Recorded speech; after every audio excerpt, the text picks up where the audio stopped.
सबने मेरी राम राम भाई। जय हमारी संस्कृति, जय हमारे गांव। मैं सु विक्की हरियाणवी और लगातार तरह से हम अलग अलग मुद्दे लेकर आते रहा हाँ। हमारे साथ खास शख्सियत हुए हैं जिनसे हम रूबरू करवाते रहा हाँ। आज हमारे गला हैं झज्जर जिले की जिला महिला अध्यक्ष सोमवती जाखड़ जी, भारतीय जनता पार्टी थे, और कुछ तीखे कुछ मीठे सवाल करांगे इनते। राम राम जी। राम राम विक्की। आपका बहुत बहुत स्वागत है हमारे चैनल पे। जी जी धन्यवाद। पहले तो आज का दिन जो है जो क्रिसमस डे के रूप में मनाया जावे है, तो आज जो है एक और भारतीय जनता पार्टी के लिए खास दिन आज का, तो वो क्या है? आज भारतीय जनता पार्टी के लिए खास दिन है। आज है भारतीय जनता पार्टी का सुशासन दिवस, जो कि अटल बिहारी वाजपेयी की जयंती मनाते हैं भारतीय जनता पार्टी।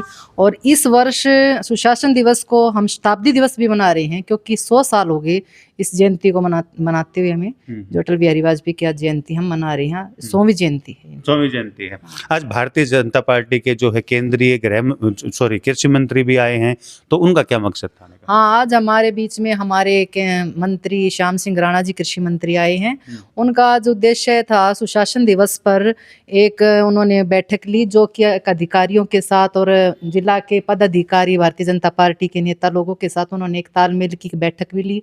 और अधिकारियों को और जो जिला के पदाधिकारी हैं भारतीय जनता पार्टी के, उन सभी के साथ बैठक लेकर उन्होंने कहा कि सुशासन मतलब अच्छा शासन। मतलब कि जब हम किसी भारतीय जनता पार्टी का एक नारा है कि उन तक अदयों तक हम एक हर व्यक्ति का हम भला कर सकें। जैसे कि हमारे अटल बिहारी वाजपेयी जी का जो भी काम था, उनका था कि गरीब वर्ग भी अपनी आवाज़ उठाए, गरीब वर्ग भी अपनी आवाज़ को बोल ली। तो सुशासन तब अच्छा हो सकता है जब पदाधिकारी और अधिकारी गण मिलकर गरीब आदमियों के कामों में एक निरंतर बढ़ोतरी करें। जैसे कि जो भी काम आए उसे अपने लगन से करें, अच्छे तरीके से करें। तो यही सुशासन का अर्थ है कि अच्छा शासन चलाएं, लोगों के काम करें, भलाई का काम करें। भलाई का काम करें। तो जिस तरीके से लगातार जो है, मैं भारतीय जनता पार्टी की बात करूंगा कि 30वीं बार जो हरियाणा में सरकार बनी है, उसके बाद मैं सबसे पहले महिलाओं के ऊपर आता हूं।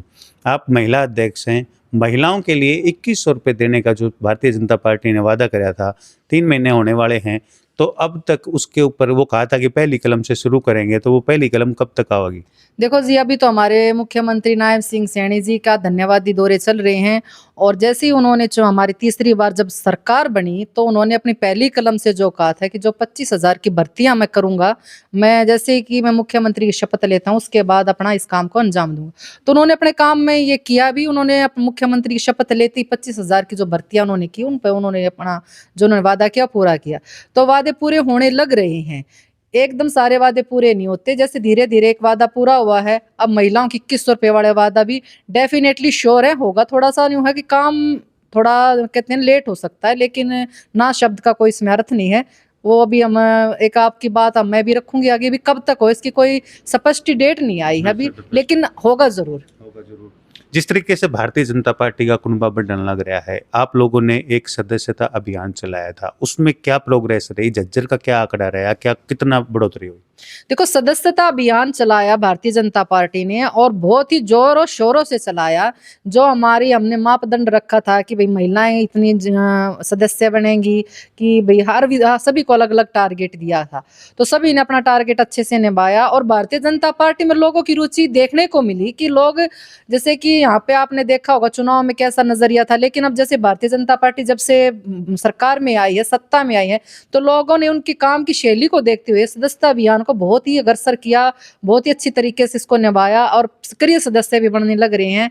और महिला मोर्चे ने भी इसमें अपना बहुत बड़ा योगदान दिया है। जहां महिलाएं घर से बाहर नहीं निकलती, वहीं महिलाओं ने फोन और टेक्नोलॉजी के माध्यम से सदस्य बनाए हैं और सक्रिय सदस्य बनाए हैं। तो हमारा आंकड़ा झज्जर का 2 लाख समथिंग था, तो मेरे ख्याल से हमने पूरा ही कर लिया है। पूरा कर लिया है। आपने महिलाओं की ही सदस्यता की बात करी, आपने फ़ोन यूज करना, उन्होंने एक चीज़ आपने देखी है, एक महिला सदस्य, वो अध्यक्ष हो आप, महिलाएं ऑनलाइन फ्रॉड के चक्कर में बहुत ज़्यादा फंसे हैं। बिल्कुल। तो आपकी तरफ से ऐसा कोई प्रोग्राम चलाया जाए जो महिलाओं को जागरूक कराया जाए कि किस तरीके से उनको OTP नहीं देनी है, किस तरीके से उनको वीडियो कॉल आए तो उनका जवाब नहीं देना है, ऐसा कुछ अभियान सोचा है या कुछ है? देखो, महिलाएं आजकल एजुकेटेड हैं और एजुकेटेड ही महिलाएं हैं जो कि स्मार्टफोन रखती हैं। और जैसे मैंने अभी सदस्यता अभियान चलाया, आपकी बात बहुत अच्छी लगी पूछने का, क्योंकि जब हम उनसे को कहते हैं कि भाई एक OTP आपके पास आएगा, क्योंकि नंबर लेने से जब हम डायल करते सदस्यता अभियान तो OTP उसके पास फोन पे आता तो बता तब उसको सदस्यता मिलती। लेकिन जब उन्होंने कई तो महिलाएं ऐसी थी कि वो डरती थी, लेकिन उनको जब ये लिंक जाता ना OTP का कि आप भारतीय जनता पार्टी के सदस्य बनने जा रही हो, तो वो सेटिस्फाई होगी कि भाई हाँ मुझे मेंबर बना रही हैं बहन, और उन्होंने फिर अपना OTP भी दिया। लेकिन हम उनको ये भी अवेयर किया कि भाई OTP जैसे कि मैं एक ट्रस्ट होता है, जैसे मैंने आपसे मांग लिया OTP तो आपको मेरे पे ट्रस्ट है तो आप मुझे दे दोगे। अनजान लोगों से OTP देने के लिए हमने उनको कहा कि अनजान फोन आते हैं कहीं से, या अनजान लोगों से बहकावे में नहीं आना चाहिए, और अपना ट्रस्टेड आदमी, अब मुझे तो जानते हैं आपको जानते हो तो हमें OTP देने में उनका कोई दिक्कत नहीं आई, उन्हें आराम से OTP दिया। OTP दिया तो इस तरीके का मैं ये चाह रहा हूँ कि आपकी जो वो है पूरे के पूरे, जैसे आप अध्यक्ष हो महिलाओं के, तो महिलाओं के लिए एक ऐसा विशेष प्रोग्राम रखा जाए जिसमें महिलाओं को थोड़ा जागरूक किया जाए, मैं ये चाह रहा हूँ थोड़ा। बेशक से महिलाएं, आपकी वाली बात बहुत अच्छी है कि महिलाओं को जागरूक तो महिलाओं तो देखो, शिक्षित महिला होगी वो जागरूक खुद भी हो जाएंगे, आपको पता है। पहले हमें शिक्षा का ही वो देना चाहिए। अभी हाँ मैं आपको बताना चाहती हूँ कि हमारे मुख्यमंत्री माननीय नायब सिंह सैनी जी 3 जनवरी को बहादुरगढ़ में उनका एक ज्योतिबा बाई फुले की जो जयंती है वो मनाने जा रही हैं, जो कि पहली शिक्षिका थी और जिन्होंने महिलाओं को शिक्षित करने के लिए जो प्रयास किया, जो उन्होंने झेले हैं, जो भी उन्होंने बताए, वो उनकी हम जयंती मना रहे हैं। और ये भारतीय जनता पार्टी ही ऐसा काम कर रही है जो महिलाओं को ऊंचा उठाने के लिए ऐसे ऐसे समारोह कर रही हैं। ऐसी ऐसी महिलाएं जिन्होंने अपनी जीवन लगा दिया लेकिन उनका नाम कहीं भी नहीं है। अब बहुत सी महिलाओं को पता भी नहीं कि हमारी पहली शिक्षिका कौन थी जिन्होंने महिलाओं को शिक्षा देने में, 1831 की बात है ये, जब ज्योतिबा बाई फुले जी जब शिक्षा की शिक्षिका बनी, जो 1831 की बात है। देखो कम से कम कितने साल हो गए, तब भी महिलाओं की शिक्षा में कोई सुधार नहीं आया। उस समय उस महिला ने इतना प्रताड़ित भी सहना पड़ा, उसकी जब हम हिस्ट्री सुनते हैं, फिर भी उन्होंने एक कहते हैं ना, एक जब हम किसी काम अच्छे काम को करने के लिए जाते हैं तो हमारे विपक्ष में भी बहुत लोग आ जाते हैं। तो ऐसी ऐसी महिलाओं ने जो काम किया उनको आज भारतीय जनता पार्टी सम्मान दे रही है, उनका सम्मान समारोह कर रही है, और मुख्यमंत्री नायब जी सैनी जी आकर इस समारोह की शोभा बढ़ाएंगे 3 जनवरी को। जिस तरीके से तीसरी बार जो है वो सरकार भारतीय जनता पार्टी की बनी है, नायब सैनी जी जो है दूसरी बार मुख्यमंत्री बने हरियाणा के, लेकिन हरियाणा के अंदर जो लॉ एंड ऑर्डर की बात मैं करूँ तो थोड़ा सा डगमगाया है। मैं अपने बादली हलके की बात करूं, बादली हलके में भारतीय जनता पार्टी के राष्ट्रीय सचिव जो हैं वो ओम प्रकाश धनखड़ के बेटे के ऊपर भी हमला हुआ है। मैं बेरी हलके की बात करूं तो वहाँ पे एक फाइनेंसर की गोली मार के हत्या कर दी। तो इस तरीके की वारदात लगातार बढ़ती जा रही है। इवन झज्जर के अंदर कमिश्नरी आ गई, सतीश बाल्याण जी बैठे हैं, उसके बावजूद भी इनके ऊपर अंकुश नहीं लग रहा है। तो आप किस तरीके से इस चीज़ को देख रहे हो? देखो हमारे झज्जर में कमिश्नरी लगा दी, आपको भी पता है, और सतीश बाल्याण जी बहुत ही एक अच्छे कमिश्नर हैं, बहुत उनके स्ट्रिक्टनेस है हर चीज़ में। जैसा कि अभी आप देखोगे कि विपक्ष आज से 10 साल पहले जब गन लाइसेंस का ऐसा चलन था कि हर तीसरा बंदा गन का लाइसेंस बनवाता था, लेकिन अब ये प्रक्रिया इतनी आसान नहीं है। गन का लाइसेंस किसी को ऐसी नहीं कि गन का लाइसेंस अपनी फाइल लगाई और गन का लाइसेंस बन के आ गया। जब हम सुनते थे कि भाई गन का लाइसेंस उसके पास भी, उसके, लेकिन आज आप गन का लाइसेंस बनवाने जाओगे तो आपको एक बहुत बड़ी प्रक्रिया से निकलना होगा, और जो भी डिजर्व करेगा, जिसको ज़रूरत है, कहते हैं ना कि छान के, ऐसा काम हमारे सतीश बाल्याण जी की निगरानी में होगा। और मैं तो यही कह रही हूँ कि गन का लाइसेंस पे तो टोटली ही अंकुश लगा दिया है, क्योंकि आजकल का माहौल ऐसा गर्म जोशी के बच्चे हैं, गन का लाइसेंस लेकर कुछ भी वारदात हो सकती है।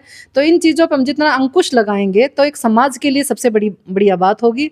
और दूसरी बात, कमिश्नरी लगाने के बाद आप कह रहे हो कि डीगल में ये वारदात हुई है, तो डीगल एक फाइनेंसर गांव हो चुका है। पैसे का लेन देन का एक बहुत बड़ा एक उनका मापदंड चलता है, और लोगों के पास पैसा ही एक ऐसी चीज़ है जो इंसान को एक दूसरे का दुश्मन बनाती है। और देखो कमिश्नर हमारे सतीश बाल्याण जी इस काम के में पूरा निगरानी से कि इस दस्तावेज को खंगोलेंगे और जो भी दिक्कत है या जो भी इसमें अपराधी है उसको सजा मिलेगी।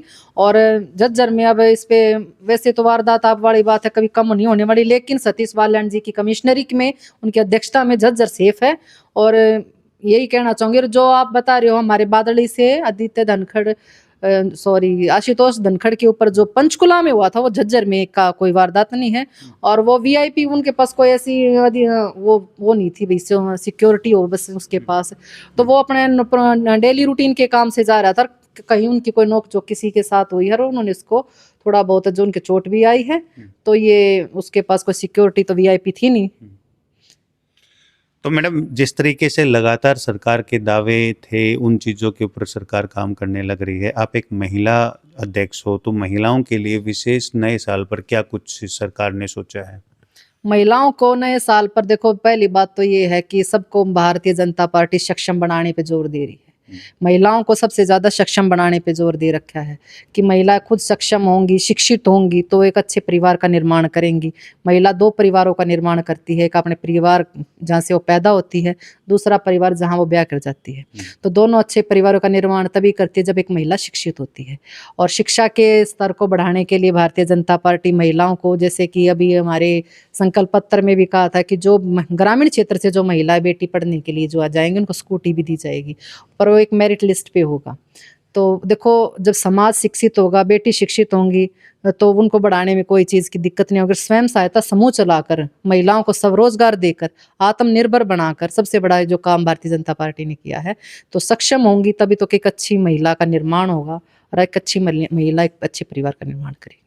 तो एक हफ्ते तभी कम का टाइम रह गया है नव वर्ष के लिए। हमारे झज्जर हलके की, झज्जर जिले की और हमारे प्रदेश की जो जनता है जो हमें सुन रही है, उनको आप क्या कहना चाहते?